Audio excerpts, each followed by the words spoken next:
Okie dokie. Well, I hope you guys can all hear me. Hopefully, somebody can comment on YouTube, on X, wherever you're watching. Let me know if you can hear me. Well, that sucked. I don't know what the perfect way to describe watching that game is. Maybe like annoying.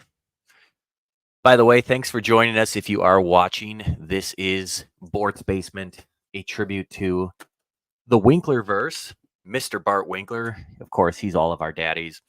Normally, back in the day when our friend Bart just had a little old podcast, he would do these post game vent sessions for all of us.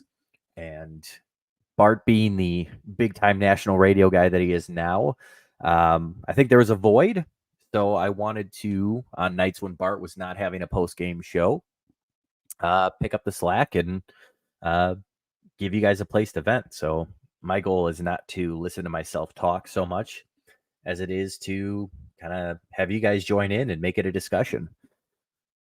I have a feeling there's not going to be a lot of positivity from tonight. That certainly was an NFL football game that we just watched. Not what the way that we wanted it all to end there. So Green Bay goes up tonight, loses to the Philadelphia Eagles. I'm calling this one death by 1,000 paper cuts because, I mean, just it's the little, just annoying things over and over again. I've got some notes, and then I'm going to bring you guys in. I've already got one of my compadres waiting for me, so that's good to see. But a couple notes here. Number one, the crowd was awesome to start. Definitely felt like they lost some energy, but it reminded me, if any of you guys are wrestling fans, of WWE has started doing these international pay-per-views. All right, hold on a second. But since they've started doing that, they get these amazing crowds. That first drive, it was kind of a bummer. They really, really looked like they were putting it all together, and then it was just like the little mistakes that killed them. I called it earlier. I thought Xavier McKinney was going to show up big tonight and get a turnover, which he did. Had the first quarter interception. My hope is that Green Bay has finally put together a defense based off of trying to finally replace Nick Collins. Maybe they have their new Nick Collins. Definitely that center fielder type safety that they've been lacking since Nick the Pick got hurt. Like 12 years ago now, which just seems crazy to me. I really, really wanted Narvi to be a good kicker because that jersey number rocks. I kind of want to get his jersey, but obviously if he sucks, that's going to be a little bit of a wasted investment. I got burned. Yes, I own a Josiah DeGuara jersey, and I got burned on that one.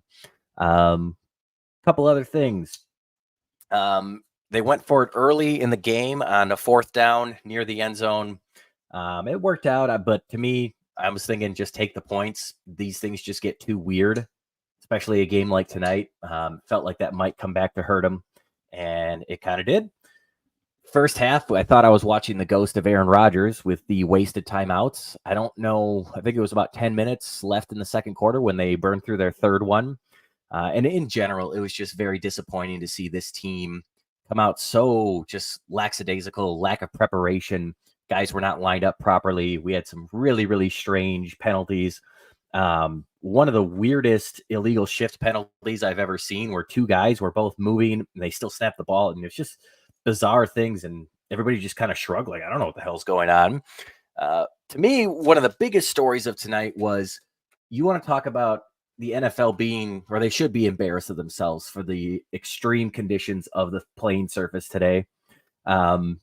Right off the bat, you could tell these guys are sliding all over the place. I don't know if they want these guys to get hurt. Clearly, playing the game in Brazil where they did, the whole deal about player safety is a load of bullshit. They could talk, what do they say it? Talk out of one side of their mouth. It's all bullshit. They don't care. It's just in the name of greed.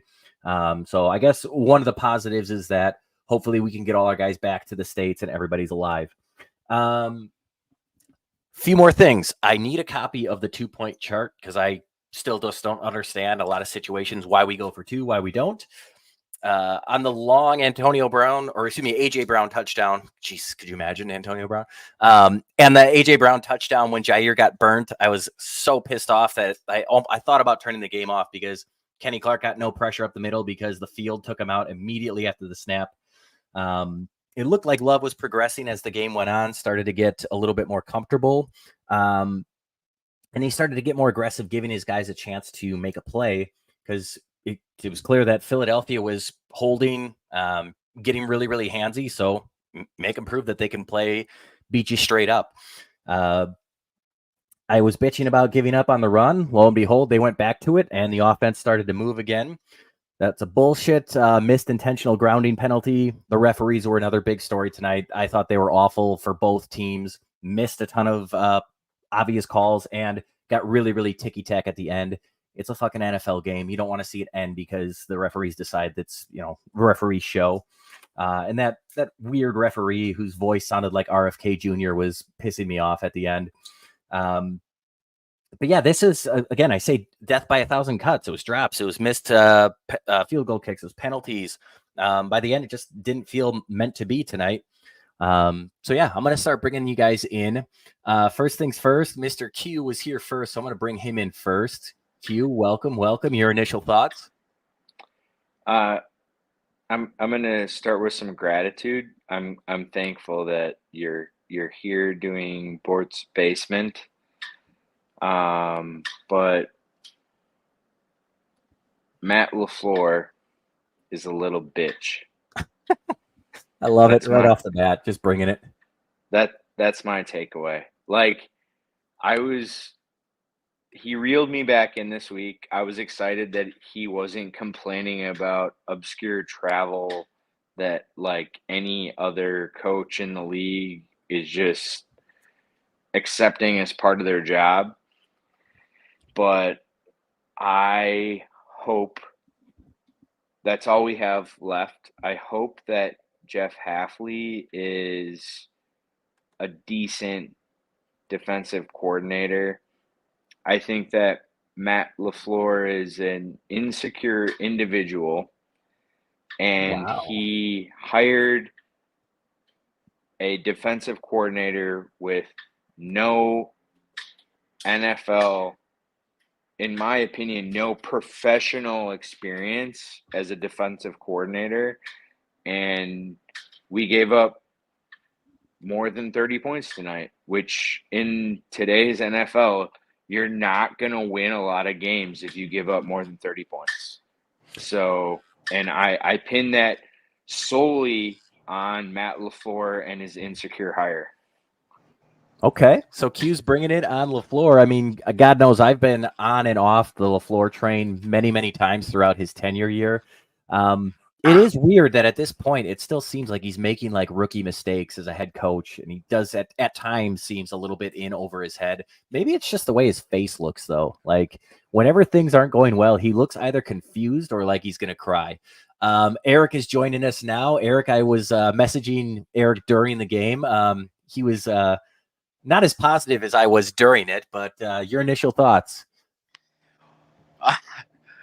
Well, you hear me? We hear you loud and clear, buddy. So I will subside what the previous person said. There is there's one person that has started more than 10 games in last year that has completed under 50% of their passes and had a positive QBR. And that person is now on a practice squad. All right, hit me with it. Don't leave us in suspense. Desmond Ridder, who is now on a practice squad. Jordan Love, tonight, completed 17 of 34 passes with a pick. It's bad, dude. It wasn't great. He certainly looked bad. closer. He looked closer to first half Jordan Love last year. Dude, it's bad. It's fucking bad. It's bad. Like, everything he did today was bad. Well, let me ask you guys this. do you think that we're going to bring in Mr. Red Bear in here? Looks like he really enjoyed the game as well. Hey, But Josh. do you guys think that there needs to be more preseason, or just like taking the preseason more seriously? Because No. Okay.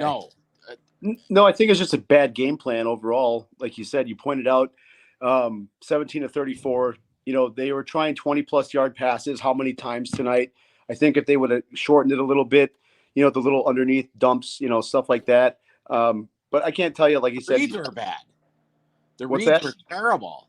The Yeah, they reads were terrible. Like the progressions were terrible. well thrown into traffic a bunch of times, and then obviously the field. You saw how many times he dropped back, went to take that second hitch, and then he's down, and that fucks up the timing. It's He was reading left to right. Well, I mean, I don't know what the defense is giving them. I don't not a know stroke what their defensive You- back you- look like, but I think they try to take a lot of shots, 20+ yards, 15 to 20 yards, and it wasn't working out for them. And I think they tried to underneath stuff. You saw what they did with the end around, one run, all the way down. It's little stuff like that where you're throwing them off a little bit. But I think they were just trying too much, trying to showcase Jordan Love.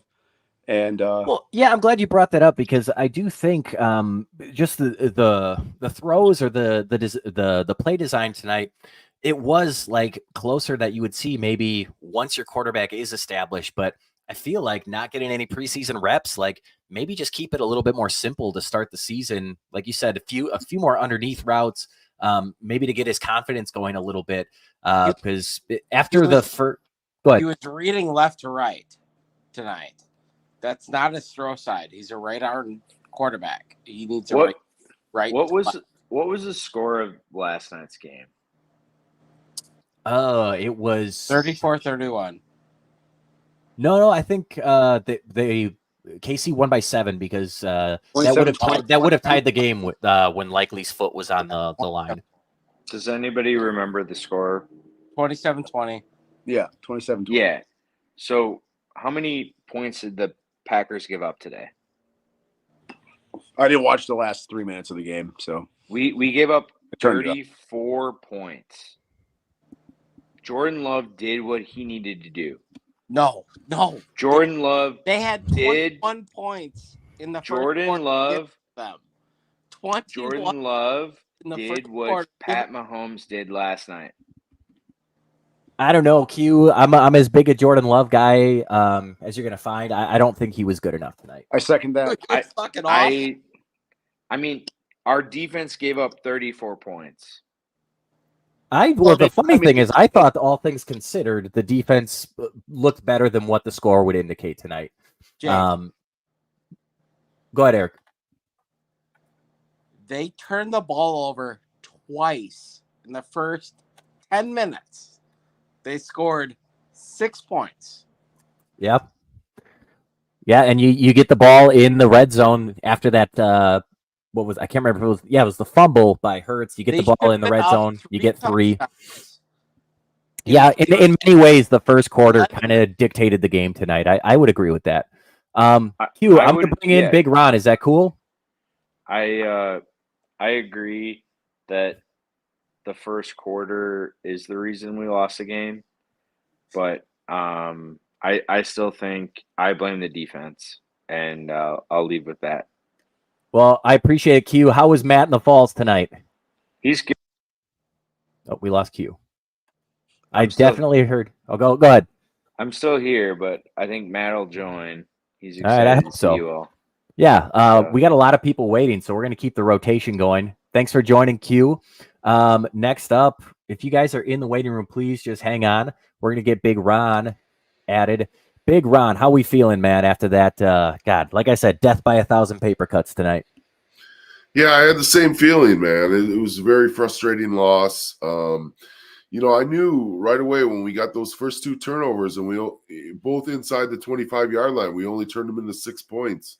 That reminded me of the 2014 or 2016 championship game against Seattle. Don't bring that up. Killing me. Kept kicking field goals in the first half. Yeah, You and know? you have that sinking feeling like, man, like you don't want to just immediately be like, this is gonna come back to kill him, but like you knew deep down, like, God, they got to get 7 out of here. Yeah, or at least 10. You know, at least 10. Yeah. That was tough. Ron, how is it? How are things in Jersey tonight, my man? What were we drinking during the game? I was drinking vodka, Tito's, and Fresca. Tito's and ooh, okay, that's like a summer drink. We're not letting summer go yet. No, that's Fair my enough. go-to. Yeah. Let's be honest. Who actually thought the Packers are gonna win the game when they let 2 touchdowns go into 2 field goals? Well, I'll kick things off. I didn't lose any confidence in that. I was thinking, yeah, like it'd be nice to get 7 there. But I also thought they were pretty much dominating Philly in the first quarter, and it wouldn't have shocked me if they would have just kind of ran away with it. Right. But did your butthole pucker? It was more like I winced and I was annoyed, but I wouldn't say my confidence was shot. What about you, Josh?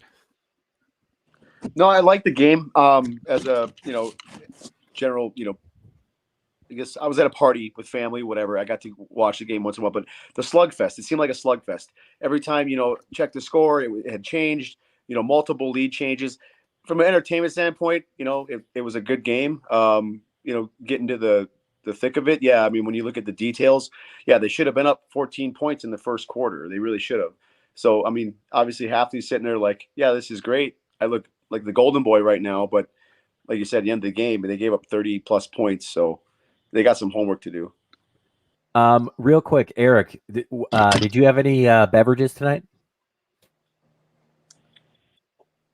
Because I had a feeling based on our group chat that that might have been some alcohol-induced messages here. Because you were not happy with Jordan Love. I'm not going to repeat what you were saying in that group chat. Don't worry, it's nothing that you can get canceled for. But Rage induced.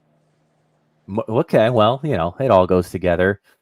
Cool, Eric. I'm gonna drop you. I got the Sean O'Connell waiting for you, but feel free to jump back in. Like I said, hopefully we can get a bunch of you guys in tonight. My goal is to not talk very much. So appreciate you, Eric. Yeah, join us next time. Love you, pal. All right. So coming on to the stage, the Sean O'Connell. Mr. Sean, how we feeling? That game was reminiscent of the time I lost my virginity and my teeth kept clinking against her teeth. I couldn't time my thrusts to her hip thrusts and my dick kept popping out. That's what that game was like with the referees and the awful, awful field conditions. Nobody could get their groove on. Yeah, could you that analogy just nailed it, man. Oh my God. That was good. Could you imagine trying to get busy on that field? You tear an ACL, especially now. I'm gonna be 40 next year. Like, there's no way. Yeah, it was just that. That was not my favorite game 1 of the season ever. No thanks. It was just so disjointed. There was no rhythm. Every time something started to go, we had to have the referees bring an end to the happiness, and it was just so awful. It really was. And then Peacock just celebrated it like, oh, this is the greatest thing ever. And it's like, oh, am I the fucking asshole am I watching something completely else different than these fucks? But that's just me. The field didn't help with everyone slipping all over the place, especially in the first half before they adjusted their cleats. Yeah, I said it was not a very aesthetically pleasing game to watch. Like, No. You want to see an entertaining game, and obviously you don't want to see anybody get hurt was the other thing. And who knows? I didn't see any updates on Love. I'm thinking it was cramps. I know he had to be helped off the field. So I think we can all agree on one thing, that if this is the Malik Willis Green Bay Packers, we are completely screwed this year. Yeah. What even was that throw? The first throw. What was that? That was the dirt 10 yards behind him. I mean, I'm not gonna hold it against him too badly. Like, you get thrown into the game with 5 seconds left. Like, yeah, but like, tough. I'm actually good with it was a 10-yard pass. Packers. It was bad. Yeah, but I'm worried just as much as you are. If Jerry comments on YouTube saying that I'm bringing the positivity tonight. Yeah, maybe part of it is like I'm just very excited to have football back. That definitely plays into it. And, shit like this happens. It's the NFL. It's freaking weird. Couple other things I wanted to bring up. That was the most Jair Alexander play ever when he took the ball out of the end zone. Like, Yes. after thinking better of it like 7 times, he's just like, Yes. fuck it. But God, like somebody tweeted out, like, I don't care. Nobody can ever make me hate Jair. And I was like, that's pretty much where I'm at. Like, he's just too silly. And then, God, I wish I could remember who tweeted it, said that Jair Alexander might be the rich man's Pat Beverly. And I'm like, damn, that is a really good tweet. But the other thing was, I was definitely, I think we were 5 minutes into the third quarter when Jordan really started struggling, and he just wasn't putting together good play after another. And I felt like they had just given up on the run after 8 attempts for Josh Jacobs. And people were telling me,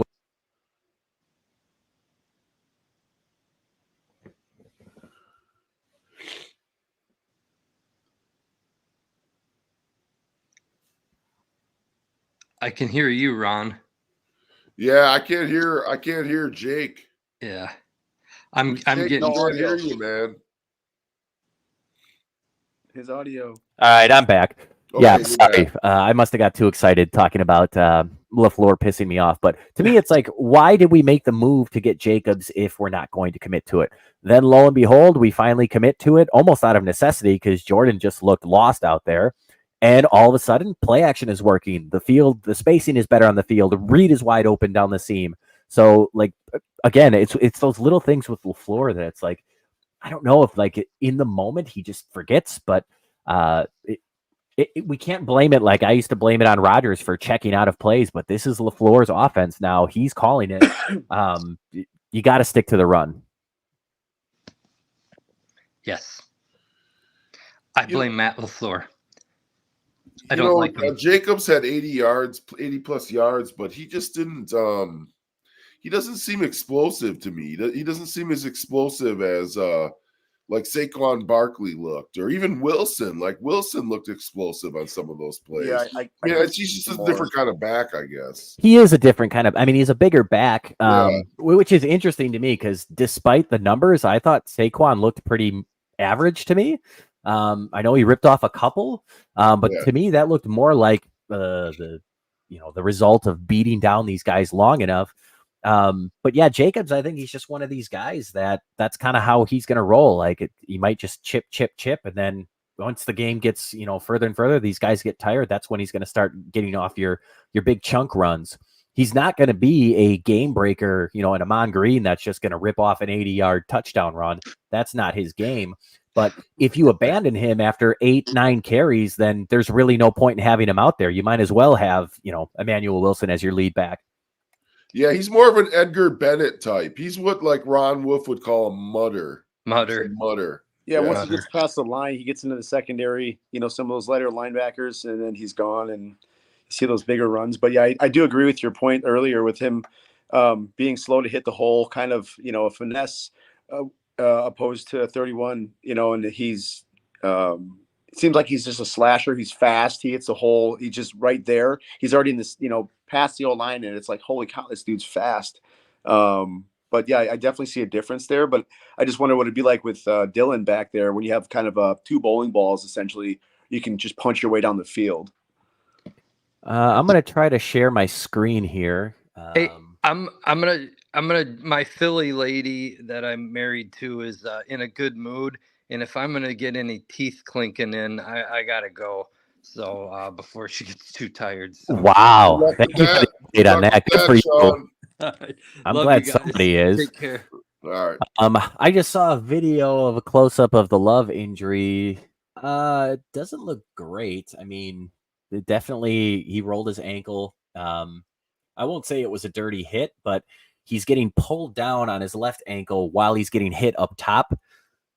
Oh yeah, certainly looks painful. But yeah, if we get some bad news on Jordan Love, like I said, none of this season matters anyways. But I don't know. What do you guys think? Like, does this affect your long-term vision of this team, or does this change the way you think about the way the season's gonna go this year, just based off of tonight? I didn't have a good feeling at the end of the game. Obviously, with Love going down, I mean, nobody wants to see that with, second year quarterback. I mean, starting that they paid all this money to. You don't want to see it because what do we have? I mean, Clifford, if he's on the practice squad, I'd rather have him than Malik right now because he knows the system. But yeah, it didn't put a good taste in my mouth. But without Jordan Love, I mean, dirt without Aaron Rodgers. It's the same thing. And in defense of Love too, there's been a lot of hype this past year, really the last 2 years, about how they've built up this receiving core. I kind of thought they let him down a little bit tonight. I saw some drops. Dubs had a really big one that would have been a first down. Watson had an early drop. So again, it's like this is the first real action these guys are seeing. Should we really expect perfection at this point? Wicks had a big drop too. Yep, Wicks had a big one as well. And what was this with their hotel room being like an hour and a half from the field? Who the hell logistically planned that? Yeah, I wasn't happy when I heard that. And talking on Tony in Texas had a Spaces earlier. The speculation is that maybe the NFL specifically made it that way to give Philly more of that home field advantage, since technically this was one of their home games.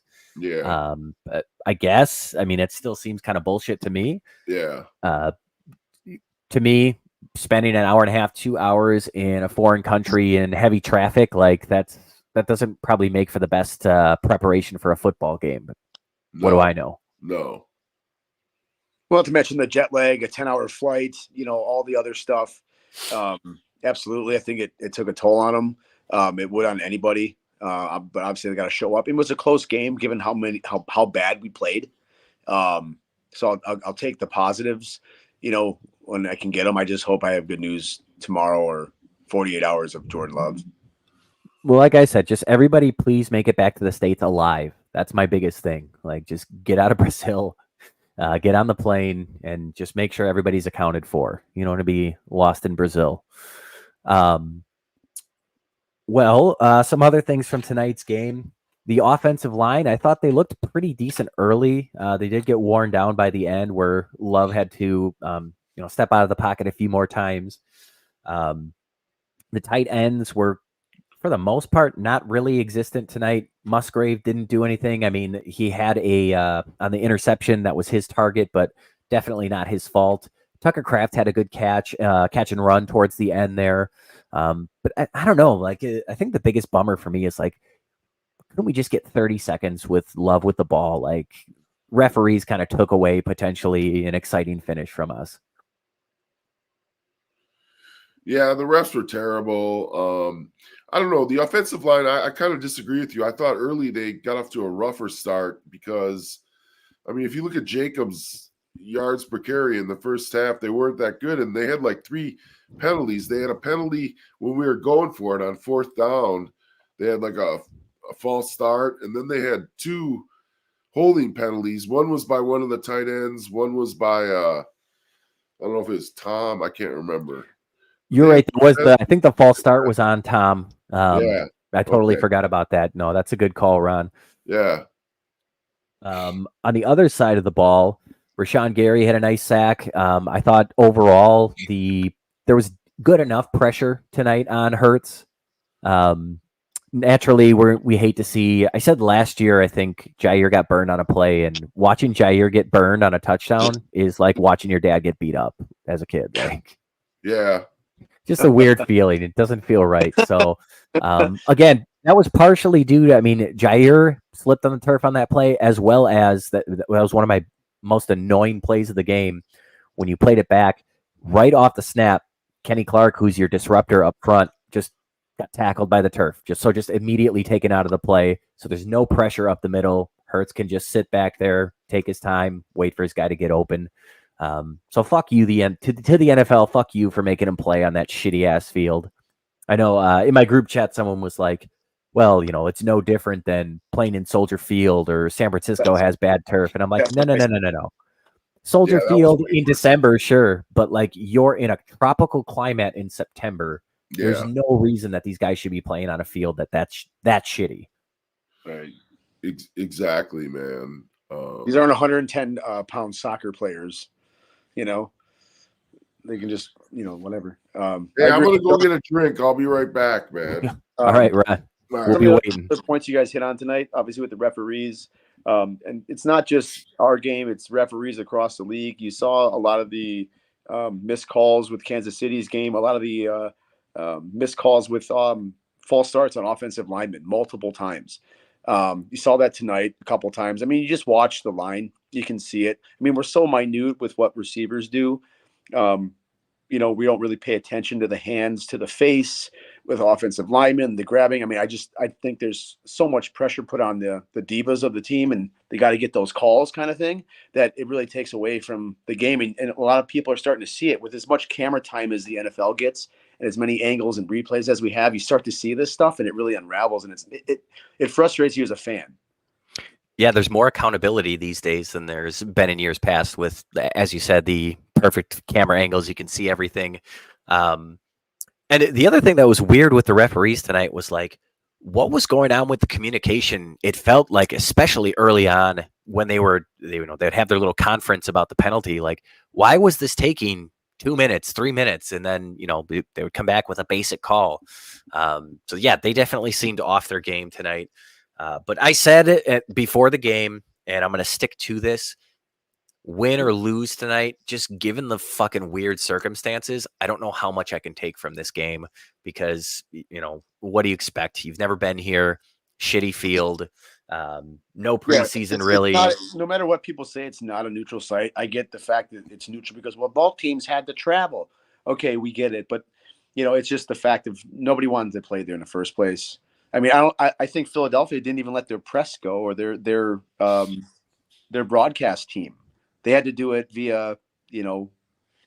Yeah, well, and then there was, and I don't have all the details. I know that there was some sort of embargo on Twitter in like the entire fucking country of Brazil for some reason. So beat guys from both teams apparently. That's right. Yeah.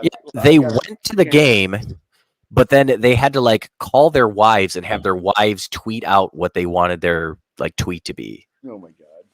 Like, I get pissed off when I see women at the department store shopping for their man. If you're tweeting for your man, like, I don't know if that's worse or not. Ron, would you let your wife shop for you in a department store? Well, I'm pretty lazy, dude. So probably, yeah. I mean, because maybe there's some merit to like they're the ones that have to look at you, but I don't know. I just feel like you're kind of castrated at that point. If well, you know what it is. I get pissed off when I'm like trying to look at something and there's just a woman like looking through the shit. Get the fuck out of my way. What are you doing in here? Why are you in my section? Yeah. Should I go over there and start looking at panties? I'll probably get kicked out and arrested. Yeah, I can't go into your section without looking weird. Why are you in my section? Get out of here.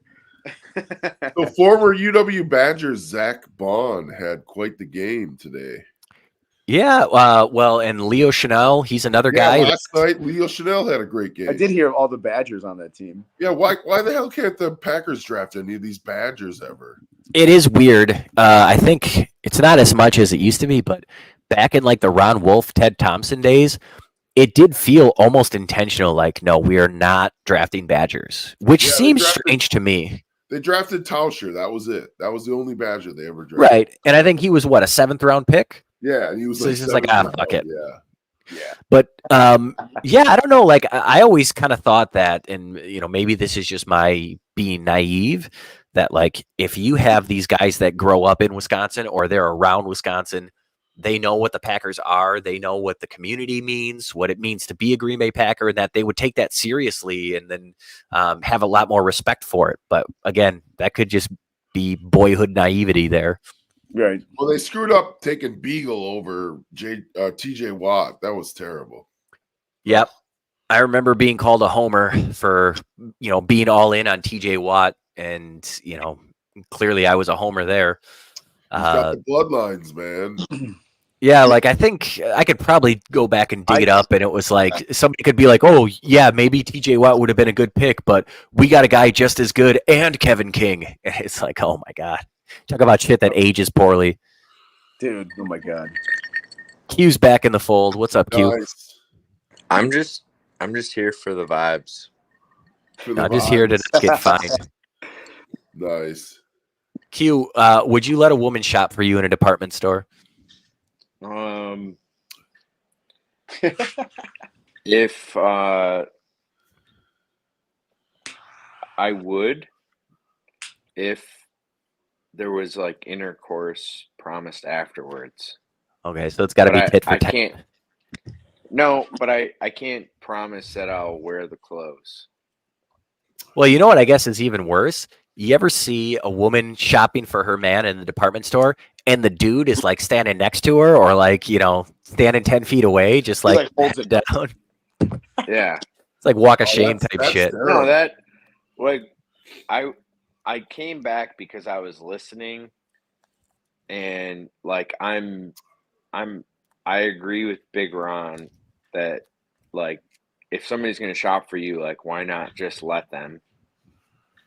But if they're gonna shop for you, why would you be there? That doesn't make sense to me. No, that doesn't make sense. I mean, maybe there is just some dudes that are just so not savvy when it comes to fashion that it's like, oh, whatever you say, honey. You know who I think lets their wife shop for them? Matt Spilled it to you. LaFleur. Matt LaFleur, the eyebrow boy. Yeah. I don't know. I think he looks at like a Kohl's catalog and just like goes based off of what they're wearing in that. And he's like, just give me that outfit. He looks like a Kohl. That's a great insult. Fuck you, Matt LaFleur. You look like a Kohl's model. It is, but I don't know. I think I've never seen him wear anything that isn't given to him. Stupid vest. My nephew used to be a Kohl's model, man. No disrespect, but I just I think it's a sick I'm burn. thinking, dude. You know what, Big Ron? What are you drinking? Tito's and Fresca. Nice. That is a yacht rock drink if I've ever heard one Yacht right Rock. there. That's my go-to, man. It's grapefruit. It's grapefruit and vodka, basically. I don't drink anymore, but back in the day, my go-to was tequila and squirt. Oh, well, Squirt is very similar to Fresca. Yeah. Yeah. Josh remembers those days. We dude. used to have some nights. Dude, remember when we went out with that band from Minnesota? Yeah, Quiet Drive. Good Oh. dudes, and I threw up in the bathroom trying to impress them. Yeah, You tried to impress them by throwing up. well, I was like trying to buy drinks and like be the cool guy and like, oh yeah, Oh. and then they didn't want their shots because they're like, dude, we're going on the road tonight. Like, so I ended up just taking all their shots and Oh my god. embarrassed myself. Too And much I fun. think like the lead singer was like actually concerned about me and like trying to help me in the bathroom and stuff. He was, yeah. Oh. It was funny. Holding your hair back. Yeah. Back in my younger days, that's why I don't drink anymore. I don't know how to act when I'm on that stuff. But Nice. no, me and Josh, our spot was TGI Fridays in Greenfield because they Oh had my $2 God. $2 16-ounce tappers, $3 Long Island iced teas. Dude, then half off appetizers, man. Dude, And if Josh then had a karaoke, little, man. Karaoke. Josh, if you had a little lighter hair, man, you'd look a little like Aaron Rodgers, dude. Yeah. Nice, dude. Yeah, I'm if you had on a that. little, you got Man. the beard, you know. I've always said Ryan Reynolds. Certainly in his younger days, he was a lot more handsome back in the day. I got 2 kids now. I'm graying up here, man. I just turned 40 in March, so it's definitely I'm feeling it every day, man. My knees are like, dude, what's wrong with you? Hey, what do you guys think about the Brewers? Like, it's crazy how much my enthusiasm has died in the last 3 days. Oh, it's been Well, terrible. I mean, Did The they Dodgers lose? were losing Did they the lose last time I tonight? checked. we all I hate St. Louis, but yeah, it was rough 3 days, man. Yeah, the Brewers lost tonight to Colorado to, I think, a guy that their starting pitcher hadn't won since April. Yes, you're right. Big Ron called it. If you were on the pregame show, Big Ron called it. Yeah, Um, I mean, yeah, I don't know. Ride the wave, I guess. It's the Well, Brewers. Ride the wave. realistically, once Yelich went down, it was over, right? Like, as far as like, actually making a run. No. You don't think so? No, I don't think so. No, I Like, think Adamas is the glue guy. I mean, he's the, I don't know. They're not going to be able to pay him, but yeah, he runs the team, and obviously what Cheerio is doing, it's insane. But the pitching, I mean, 17 different starting pitchers. I mean, it's to No, do it's what commendable. we've been able to do with what we have not had. Like Woodruff is gone. It's Peralta was gone for a while. Closer. I mean, it's just. I mean, right, like I said, ride the wave, man. I'm on the record as saying I think Atanasio is a top 5 owner in sports, and I don't understand the hate he gets. People want him to spend money that he doesn't have. That he doesn't have. That's no. Q made a good point about Herb Cole too. Herb Cole got hate too. That's where I draw the line.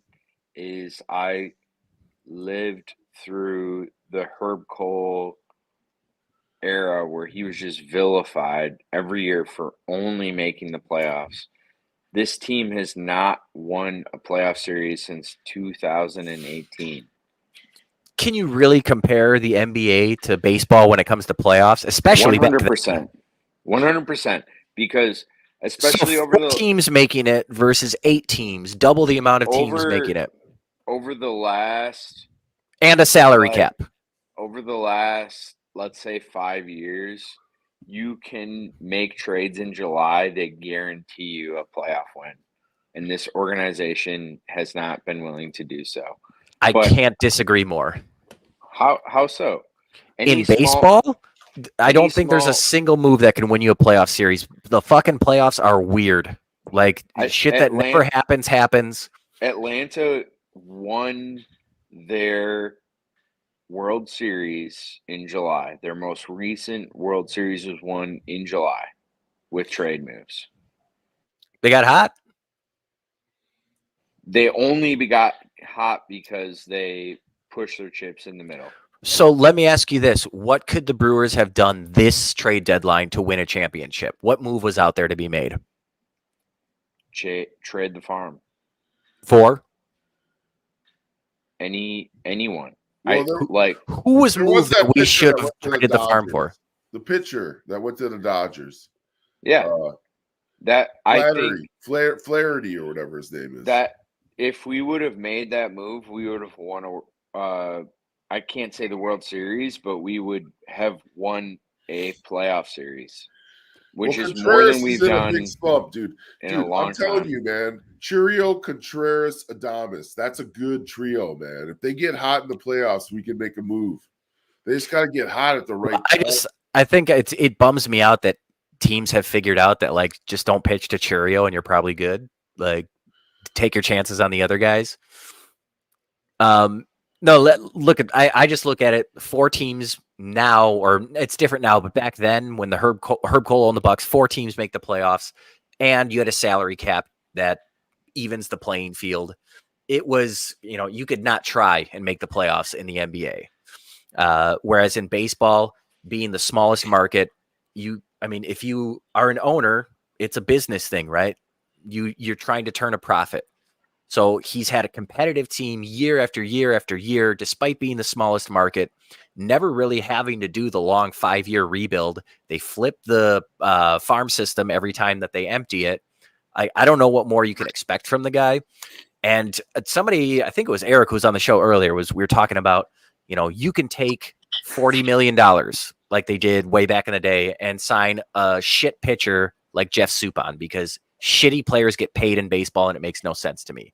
Or you could invest in their Venezuelan scouting department and in their facilities that they have, their pitching lab.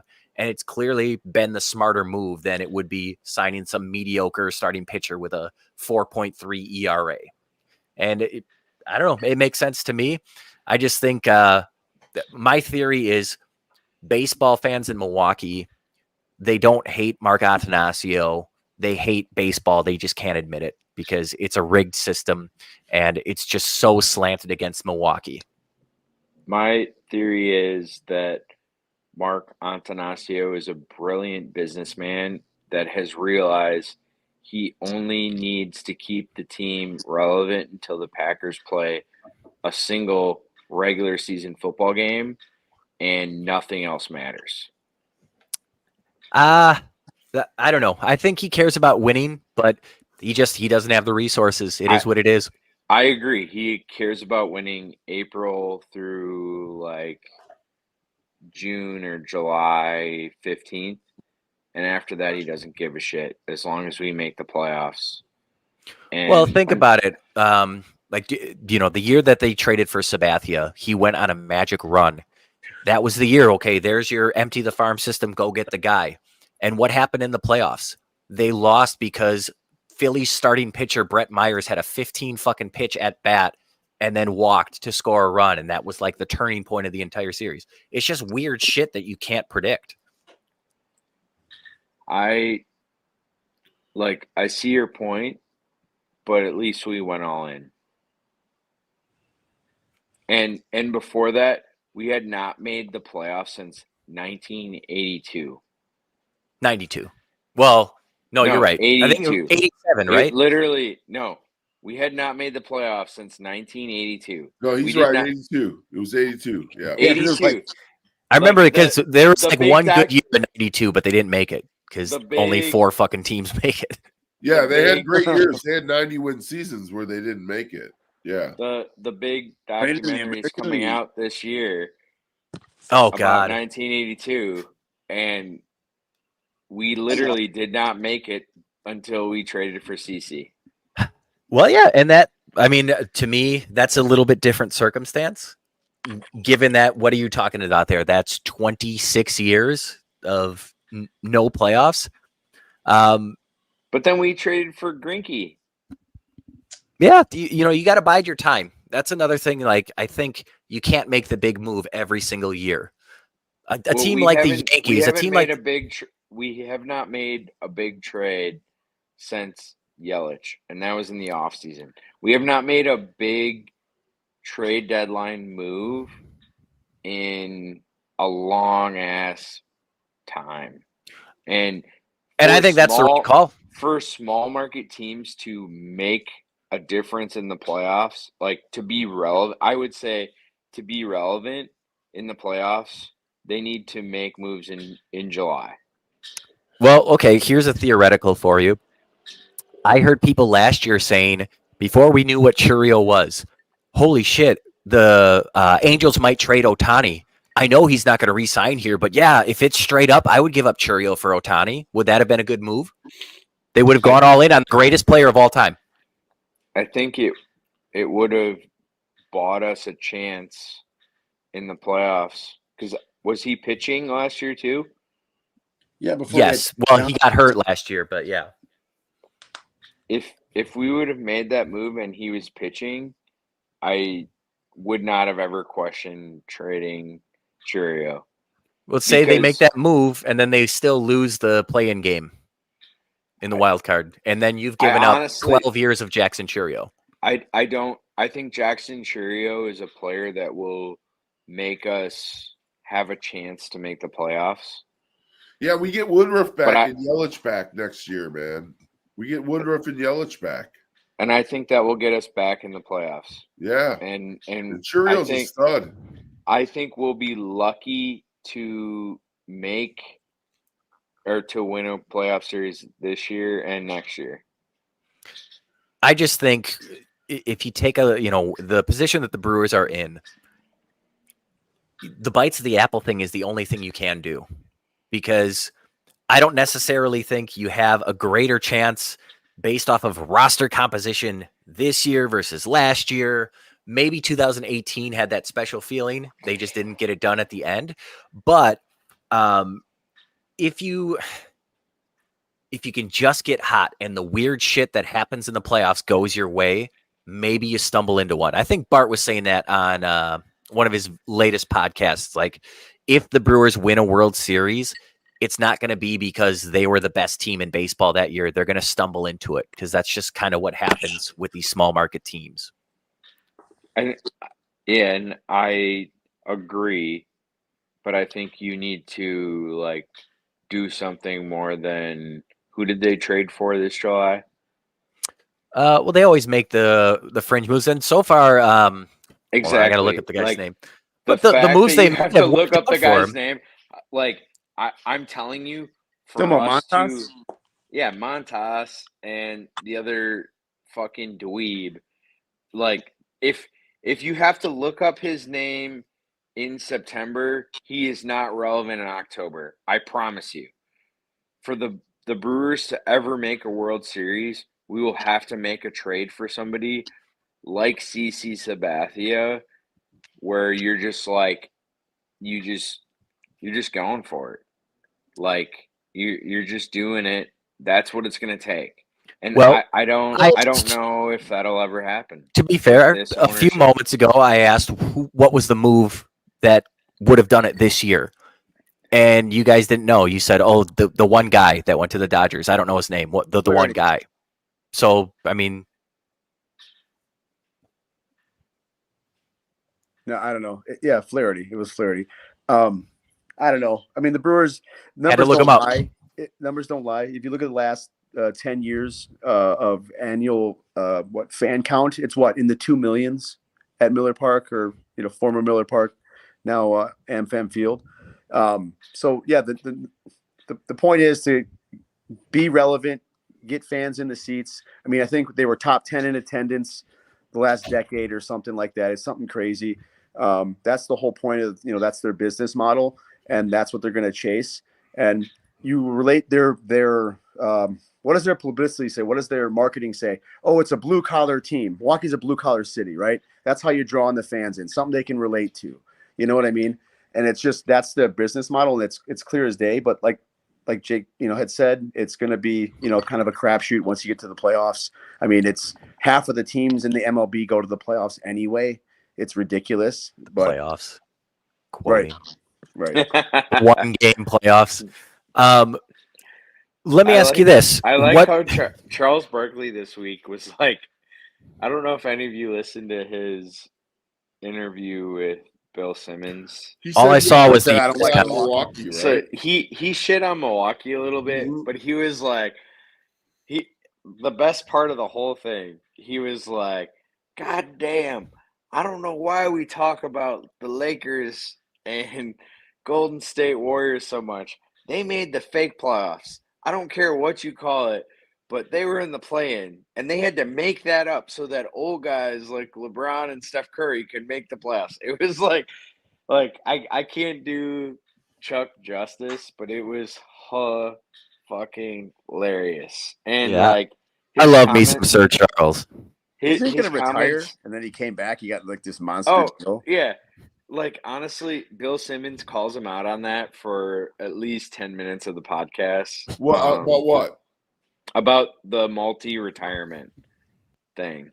Oh well, he threw some dude through a window in Milwaukee in the Yeah. 80s, man. No, he talked about like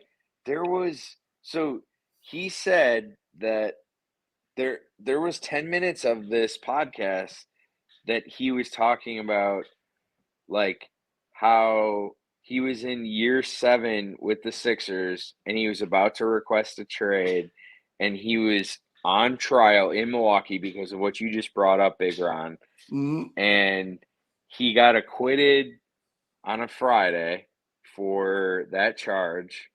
And then on Saturday, he went out with the boys and he said it was the best alcohol he ever tasted. Like, he had a phenomenal time. And then on Sunday, he woke up and told his people to send a letter that they had drafted to the 76ers. And that same day, he found out he had gotten traded to the Phoenix Suns. So, but he was saying that he was like legitimately nervous about the charges that he had in Milwaukee, and that like he thought that he was gonna have a big time issue. So, Oh, Jake, we lost your audio again, man. No audio. We I was can't- saying, different era. Back in the day, you could sweep that shit under the rug. It wasn't, today if that happened, it would be everywhere. yeah, and that Bill Simmons said that as well. So, All right, I got a quick update on Jordan Love. Oh, It's from Dr. Jesse Morse, MD. Jordan Love. This is his analysis. Left leg injury, I reviewed the video multiple times, and there are a couple different possible injuries. It's not super clear. Most concerning would be an ACL tear. This is supported by a pivot shift where the knee appears to shift and slightly buckle. Usually this happens when the ACL is torn. The MCL is also at risk here. Finally, his left ankle is vulnerable to a high ankle sprain. I wish him the best of luck and hope we get great news tomorrow. And then Dr. Collum, MD, commented, this is what I see here as well. His sources, whatever that means, in Green Bay are telling him that the team is fearful at the moment. Could be a devastating way to end tonight's game. Well, I was encouraged by seeing Jordan walk off the field, but we also saw Jordy Nelson jog off the field with a torn ACL. So, yeah, devastating would be apropos here. If that is the case, what does Green Bay do? What do you want them to do? Tank. Just right away. We don't want to try to see if Ryan Tannehill's got anything left. No, this Desmond roster Ritter is- doesn't do it for you. This roster is 100% dependent on Jordan Love. Couldn't they go all in like the Brewers should? Can't we just trade for Kirk Cousins? Just Trade bring a him up to first round Green Bay. pick, yeah. Bring Kirk Cousins to Green Bay. They already got a backup, potential starting quarterback. They drafted. I'm So- trying to think like who's the guy right now? Like when we traded Hasselbeck back in the day, who's the guy that would potentially be the guy? It's like Ryan Fitzpatrick. Do they want Deshaun? Isn't he Watson? dead? He's like on the He's like Amazon 43 years old. I'm Yeah, saying like who's the backup quarterback that's in the league right now that could be like a Hasselbeck? I want none of it. So you just want to straight up go for 0-17? I'll put my tanking. Yeah, tank. I don't know. I'm only in favor of like a tank if you need a quarterback. I'm gonna pray that he's fine. Thoughts and prayers always work, so that's a good call. I don't even know what to think right now, just based on what you read. Yeah, that's a bummer. I don't even like hearing it. Can you describe on with Ryan Fitzpatrick? Can What a bull. you describe what happened to him at the end of the game? Love? Yeah. So it was a high-low hit. So he was getting pulled down kind of by his ankle, and then he got hit high as he was going down. So one guy had a hold of his left leg, and the other guy was coming up high. So he kind of just got an awkward bend as he went down. My hope was that, like, okay, I know he was cramping earlier. Maybe it's just like, that acted up and that just the hit kind of exacerbated it. But yeah, Twitter is kind of falling out right now. This is crazy. Nick, you guys are both big Bucs fans, dude. Check it out, man. Oh, man. How did you not punch him in the face? Mike Dunleavy Jr. Yeah, how did you not punch him? Dude, punch him. So, Dude, he was the San Francisco general manager. I'm not San Francisco treat. Didn't Yeah, he get voted worst Bucs? I'm not gonna say my friend's name, but I stood up in a guy's wedding who went to the same school as him, Mike High school? Dunleavy. Yeah, because he went to somewhere in Milwaukee, I know. Yeah, USM. And my friend got suspended for knocking him out. He got expelled for knocking him. Literally, they were on the playground and he knocked him out. He needs to make that public because he would be a hero around these parts. Imagine the photo op, him and Giannis standing together. Yeah. That was one of my favorite Bucks moments ever. Who's that? Donald Driver. Who's it? DD. That's You're Donald tall. Driver. That's Look why. how muscular he is, man. He's in good Big- shape still. Yeah, he's 2% body fat. Don't Yeah, crack. that guy has no body fat, man. Big Ron would never be caught drunk driving. So No. that's why he's friends. You don't with want to let D. Donald down. Yeah, Donald Driver is the big drunk driver guy here. He's Or he anti-drunk used to do driver. ads for Wisconsin tourism too. I remember. He does a lot of ads in Wisconsin. Doesn't he have a lot of children's books too? I think he does. Yeah. AJ Dillon. 2 or 3. Dude, I would have rather kept Aaron Jones. Then what? I would have Aaron- liked to keep both. Aaron Jones. Come on, for $7 million for 1 year. Come on. Aaron Well, Jones, the problem with Jones is that his agent screwed him over because Green Bay offered him 6. His agent told him, no, we're going to get you a monster deal. The market was shit. And then he signed with Minnesota for 7. So I think if he would have known that ahead of time, they would have figured it out over a $1 million difference. That's what I'm saying. Dude. Aaron That's what I'm saying. Jones, would Aaron Jones have made a difference in this game? Yeah, his explosiveness. What? His explosiveness? Yes, absolutely. Who was the Some of best the screen offensive passes? player? Who was the Are you best kidding me? offensive player in the second half? You couldn't have won the last 4 games of last season without Aaron Jones, and everybody knows that. Who was the best? Yeah, but we wouldn't have been like in tank zone if Aaron Jones had not have been hurt. Well, let me say this. Who With was our more- best? Who was our best offensive player in the second half? I'm gonna Aaron ask that Jones again. got- It was Reed or Jacobs for sure. But I It's will say fucking this. Jacobs. I think It's fucking Jacobs. if you have Aaron Jones and Josh Jacobs on the field with a good offensive mind or a more creative offensive mind, that makes a difference because you can get both those guys on the field together. Yeah, that's one that I wish we could have back. Not just from I still think he has some left in the tank, but I also think having that vocal leader on offense, your vocal leader on defense is Jair. They don't really have that guy on offense now. How do they feel about sombreros in Brazil? I Oh, think that's a good sombreros point. are Mexican, man. Probably Yeah, don't think that's that's it. I know. War. Maybe No. that was the move. No estás bien. No estás bien. Hey, you guys got a minute to talk about the Bucks? Yes, Sure. Please, Always. please. I've got my Bucks logo on. So I was disappointed in Barkley for coming up with the lazy ass Giannis can't go 1-on-5 take because it's lazy and it's ill-informed. However, I don't have a problem with people just not buying the Bucks anymore. I was actually going back and forth with Nate Marzian on Twitter about this. Oh God.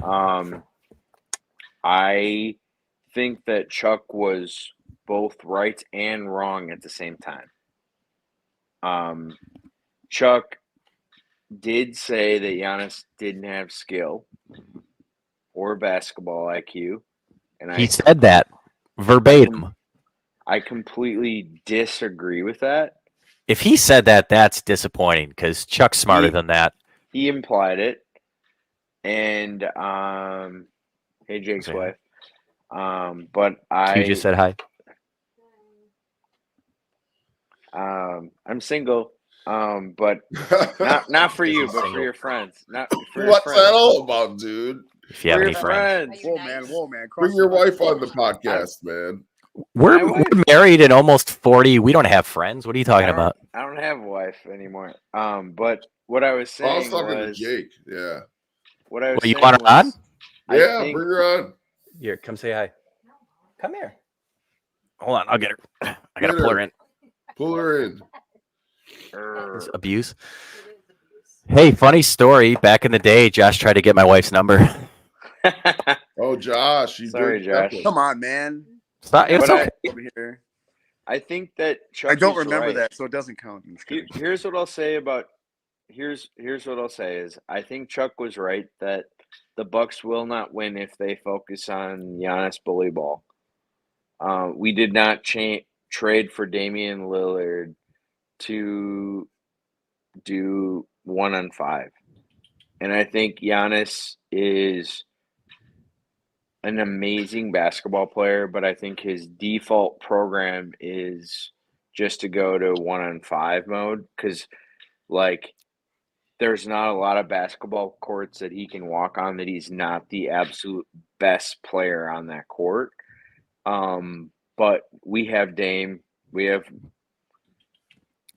Chris Middleton, sorry, Jake, and I think that we can do better than 1-on-5.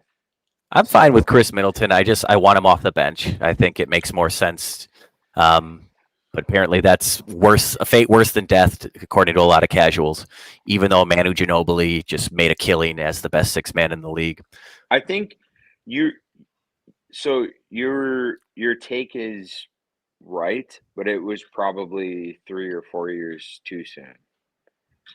I think after this year, if Chris resigns with the Bucks, that he will come off the bench. But when you're paying a guy $20+ million, it's just not going to happen. Which is weird to me. Like, because to me that spits in the face of winning. Like, for ego. I mean, who has been the best Bucks player in the playoffs the last 2 seasons? I mean, Middleton's been pretty fucking clutch, if you ask me. Chris Money Middleton. So it's been just coming off the bench. Injuries. I mean, injuries. You look at the Golden State Warriors when they made that 4 championship run. Obviously, they were healthy as fuck, and then Clay went down to the end when they won their 4th championship or whatever, or 3rd, with an ACL and sat out the next season. But like, it's just health. They also had Steph Curry and Kevin Durant. I mean, well, yeah, I mean that too. But I'm just saying, as far as health wise, I mean, Giannis was hurt the last 4 seasons in the playoffs. I mean. Well, right, and when I said earlier that, it's tough, it really does when you look at it like that. I don't mind people being out on the Bucks because of that fact that, like, if you can't be healthy at that time of year and it's every year, then why should I have to worry about you? Well, I mean, the first indication that anyone saw this coming was when they didn't get the Christmas game. That's part of it. They're just not box office anymore, so it's like you got to prove it to be one of those teams again. But here's another thing, and it almost feels sacrilegious to talk about this, but I was, for lack of a better term, a little bit pissed off at Giannis. Like, I don't care that you're healthy now, like healthy enough to play, but like, it is such bad optics to miss the entire playoffs and then a few weeks later play in the Olympics. That is horrendous optics. Like, dude, if you're serious, get healthy. No.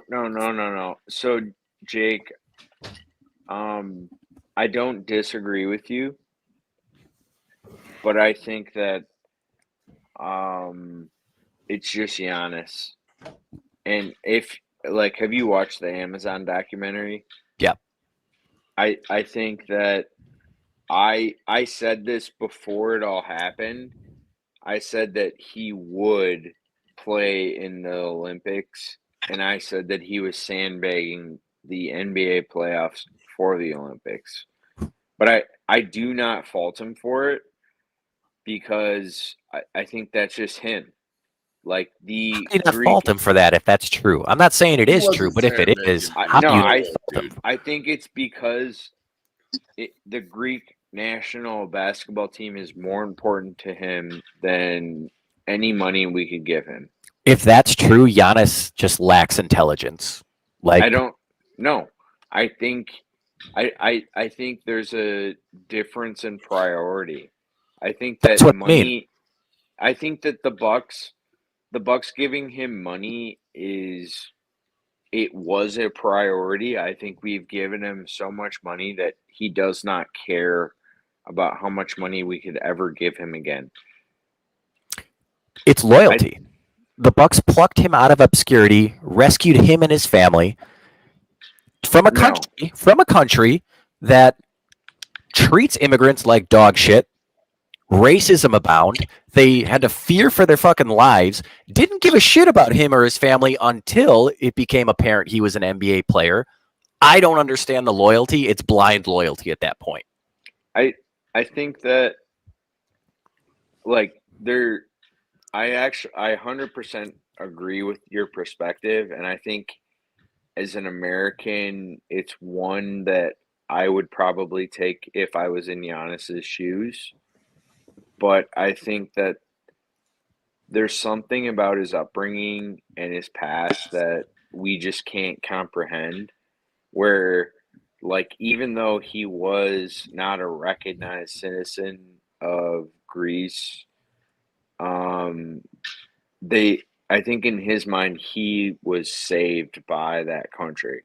Like, if he would have stayed in Nigeria I don't think that what has happened for him would have been possible in his mind. I'm not saying that like he couldn't have done it. I just think based on what I've seen, read, and heard from Giannis and other reports, that's kind of where he's at. So, I don't which doubt that he has that mindset.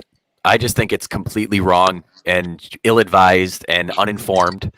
And a good example of it, when he was the flag bearer for Greece in the Olympics this year, look at the tweet showing that, and then look at the comments from the Greek people that were flipping their shit because a black person was their flag bearer. yeah, and Even though he's like the most famous Greek in the world and is the greatest Greek basketball player of all time, none of that means anything. and Jeez. I I didn't think- realize that, dude. no, Yikes. Jake is 100% right. I've seen those tweets, and Did Disgusting. you have to like It's- translate them from Greek? Yeah, dude, that's terrible. no, it's terrible, and like That's terrible. there were racist gifs I've never seen in there, and honestly, like I don't appreciate it, and it's everything I stand against, but I do trust Giannis, and he made a decision to represent his country, and in my opinion, I probably would not have seen an NBA championship for my city without him. So I'm gonna stand by him I'm gonna, yeah, same. forever. I can't take him seriously if he wants to talk about winning championships is priority to him and all he cares about is winning. Well, no, that's not true then.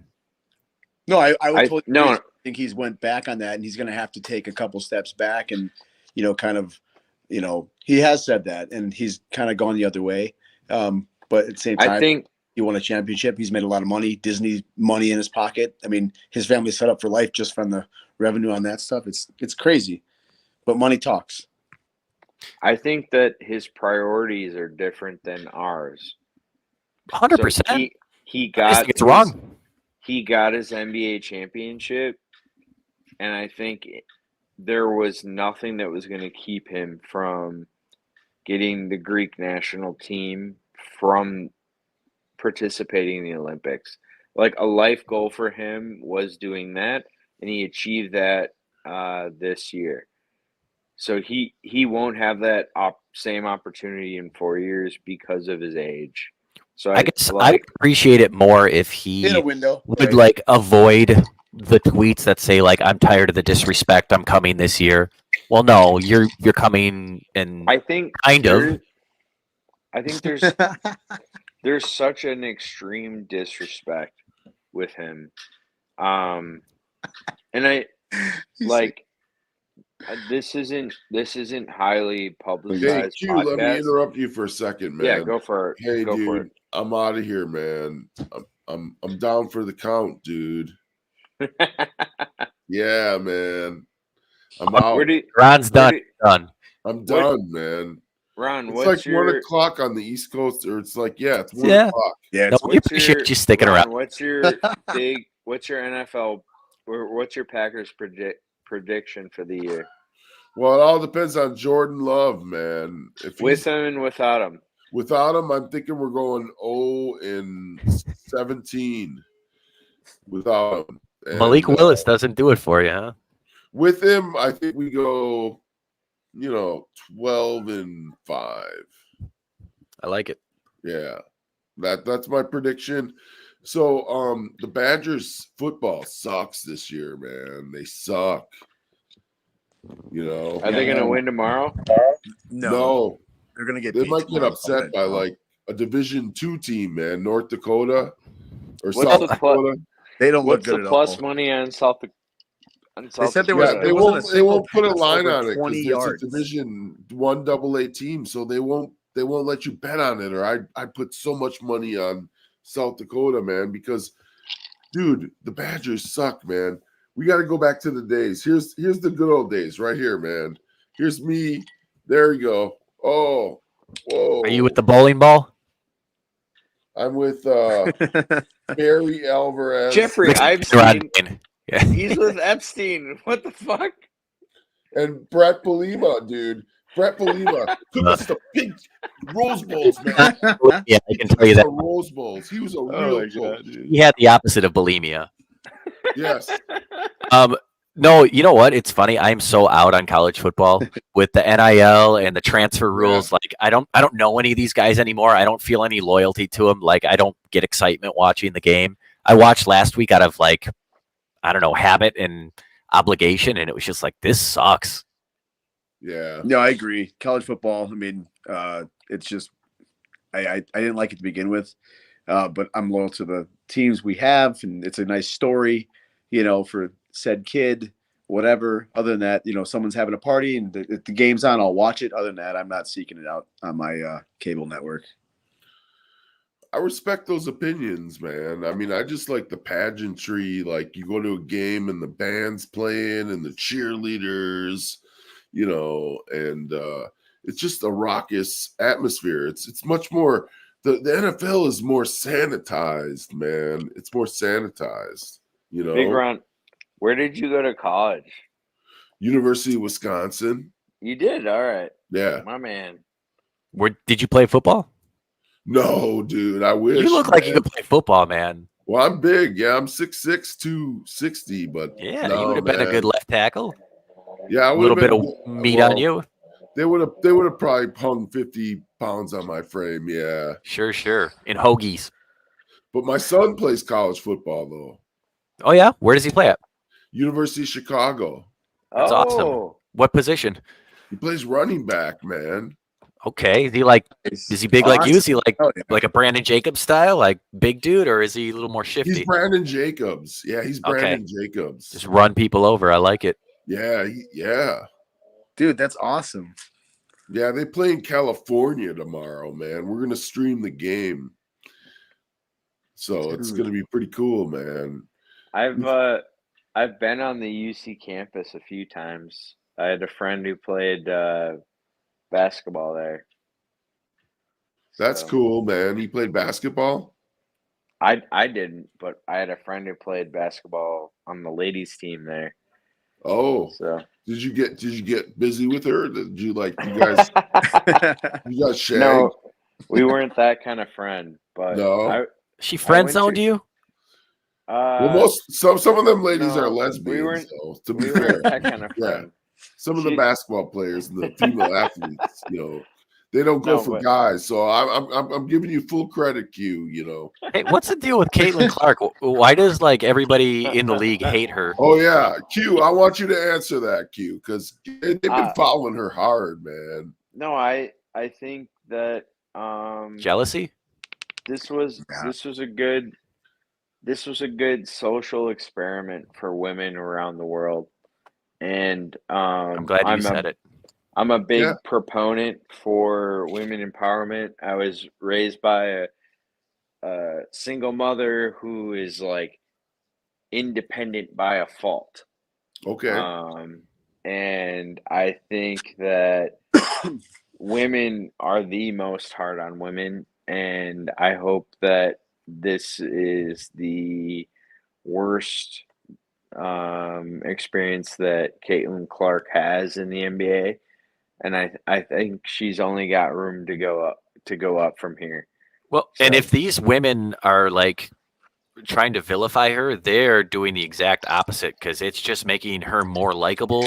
Every time there's an incident and she just walks away and just plays it off like it's nothing, she's just that much more relatable and likable.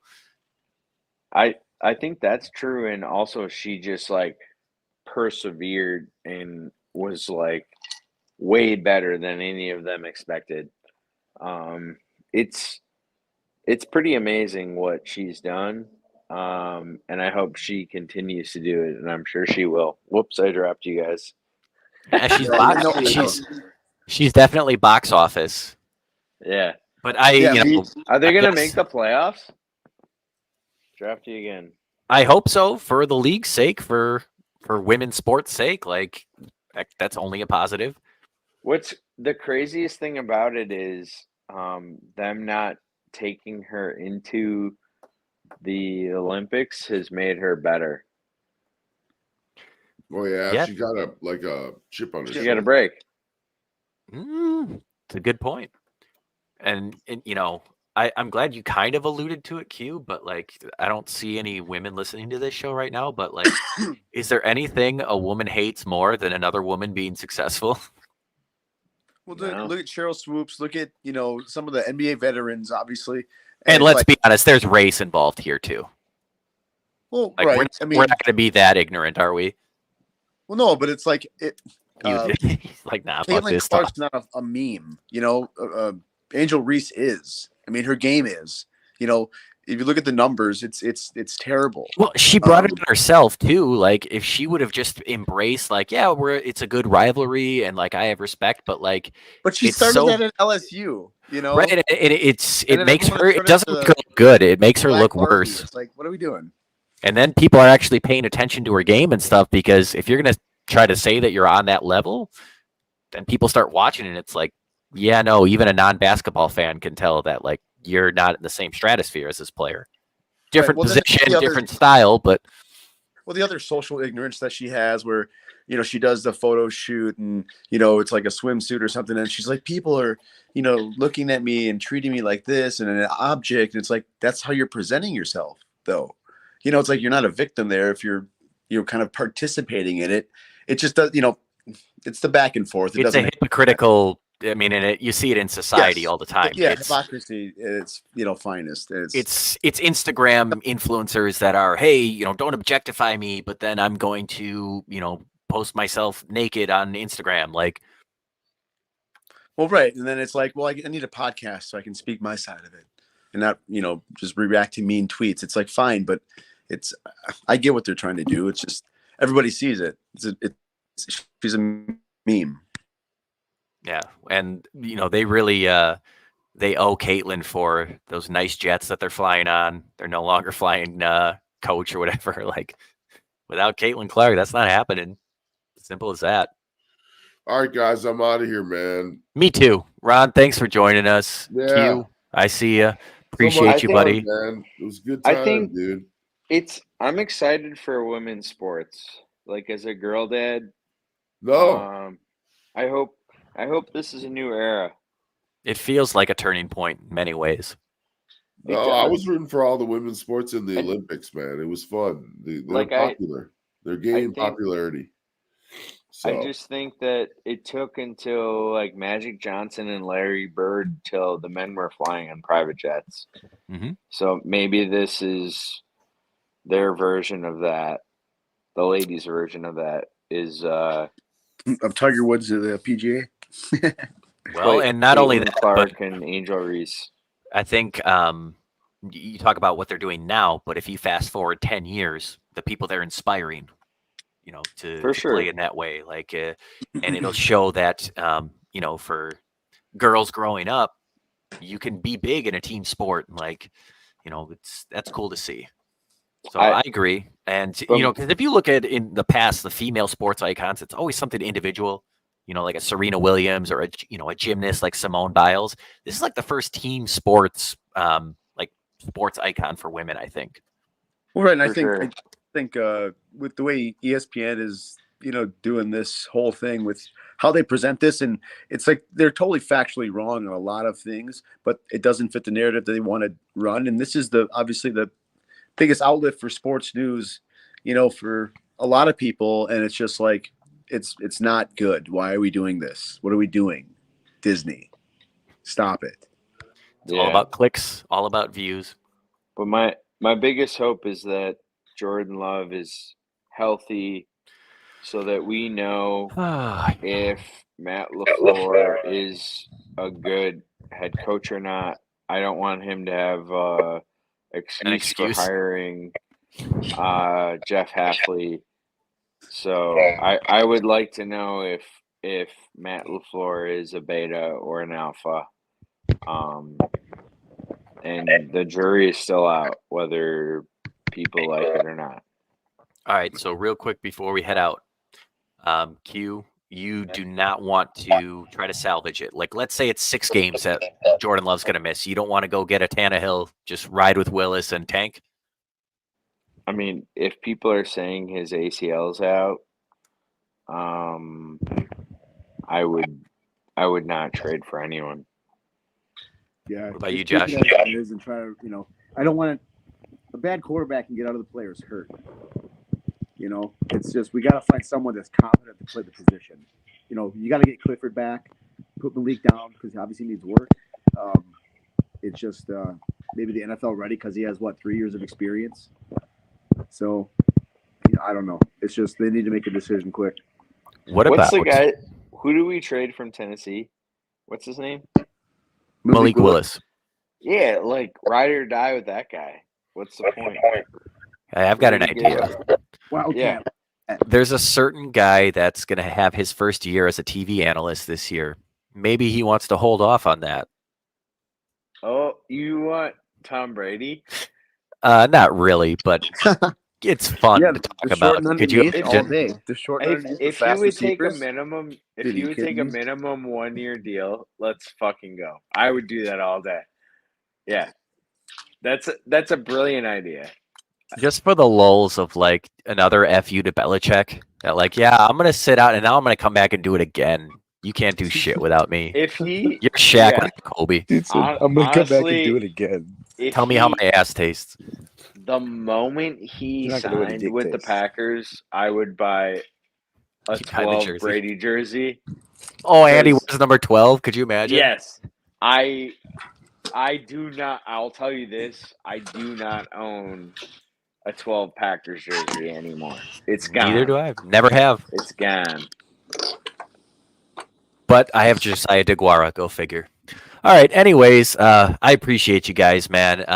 Please join me next time. This is also something I'm going to do for Buck season. So love you guys. For anybody that listened, I'm going to have to get it up a premium X account because it won't stream it live. So I just put out the link tonight. But we will see you next time on Bort's Basement. In the meantime, listen to Bart Winkler every weeknight, 9 o'clock, I think. Either way,